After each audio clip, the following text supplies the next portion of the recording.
ఉద్యమ స్ఫూర్తితో రైతు కార్మిక వ్యతిరేక విధానాలను నిరసిస్తూ ఆగస్టు 10న దేశవ్యాప్త జైల్ భరో కార్యక్రమం నిర్వహించనున్నారు.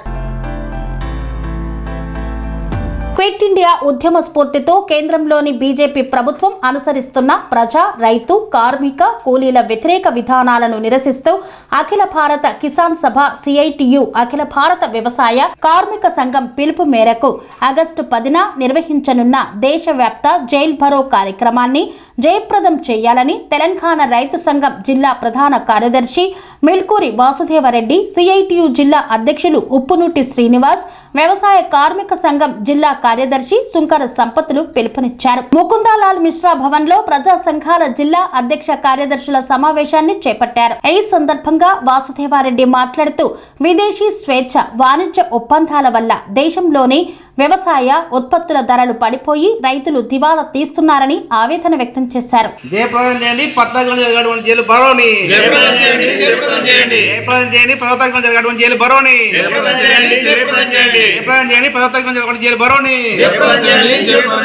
నశించాలి కేంద్ర ప్రభుత్వం అనుసరిస్తున్న ప్రజా కార్మిక వ్యతిరేక విధానాలు,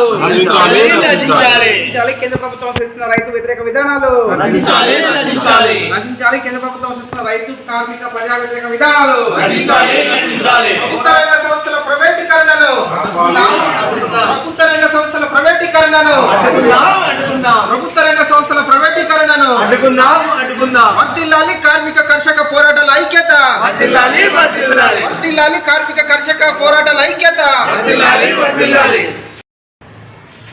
ఈరోజు ప్రజా సంఘాల జిల్లా అధ్యక్ష కార్యదర్శుల సమావేశం జరపడం జరిగింది. ఈ సమావేశంలో ప్రజలు ఎదుర్కొన్నటువంటి సమస్యలను చర్చించడం జరిగింది.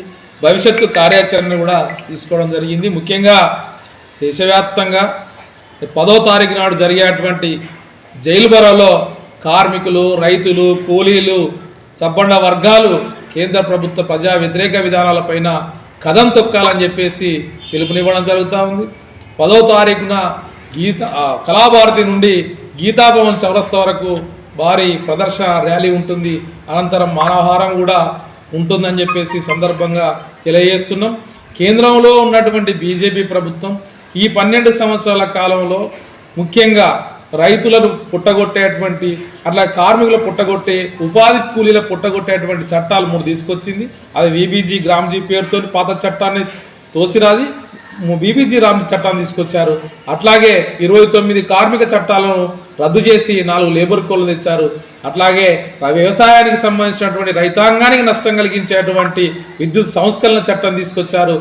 ఎంఎస్పి చట్టబద్ధ కల్పించాలని హామీ ఇచ్చారు. ఇవన్నీ కూడా మళ్ళీ దొడ్డిదారిన కార్పొరేట్ సెక్టార్కు ప్రభుత్వ సంస్థలు మొత్తం కారుచౌకగా పప్పు బెల్లాల్లా అంటగట్టేటువంటి చర్యలు ఈ ప్రభుత్వం, కేంద్ర ప్రభుత్వం తీసుకుంటుంది. ఈ విధానాలకు వ్యతిరేకంగా రేపు పెద్ద ఎత్తున 10వ తారీఖు నాడు జరిగేటువంటి నిరసన జైలు భరో కార్యక్రమంలో ప్రజానీకం అందరూ కూడా భాగస్వాములై కేంద్ర ప్రభుత్వ ప్రజా వ్యతిరేక విధానాలను తిప్పికొట్టాలని చెప్పి ఈ సందర్భంగా పిలుపునిస్తున్నాం. వాసుదేవరెడ్డి, తెలంగాణ రైతు సంఘం జిల్లా ప్రధాన కార్యదర్శి.